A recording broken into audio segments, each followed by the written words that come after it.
After David's fall, his sin with Bathsheba and the orchestrated death of her husband, Uriah, his life was marked by both divine grace and deep personal sorrow. Though God forgave him, the consequences of his actions reverberated through his family and kingdom. A house divided. The prophet Nathan confronted David with a parable, exposing his sin. Struck with remorse, David repented, and God spared his life. However, Nathan prophesied that turmoil would never leave his house. Soon, David's family unraveled. His son Amnon violated his half-sister Tamar, leading to Tamar's brother Absalom murdering Amnon in vengeance. Absalom, once a favored son, grew resentful toward his father. He rebelled, winning the hearts of the people and driving David from Jerusalem. The aged king fled barefoot, weeping as he ascended the Mount of Olives. Yet even in exile, David trusted God. When Absalom was slain in battle, David mourned deeply, crying, "O my son Absalom! Would I had died instead of you!"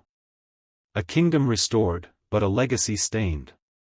David returned to Jerusalem, but peace never fully settled in his house. Rivalries between his sons and political strife clouded his later years. Even as he aged, he faced challenges, including another attempted coup by his son Adonijah. Yet in the midst of turmoil, David clung to God. He composed psalms of repentance and worship, expressing his grief, hope, and faith in God's mercy. Near the end of his life, he ensured Solomon, his son with Bathsheba, would succeed him, a sign of God's redemptive plan. The final years.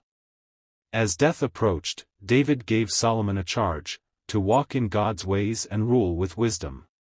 His final years were spent preparing for the temple he longed to build but was forbidden to construct.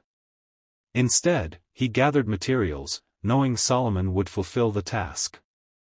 David died after reigning 40 years, leaving a complex but profound legacy, one of failure and redemption, judgment and mercy. Though his sins brought suffering, his repentance brought restoration. And from his line would come the ultimate king, the Messiah, Jesus Christ.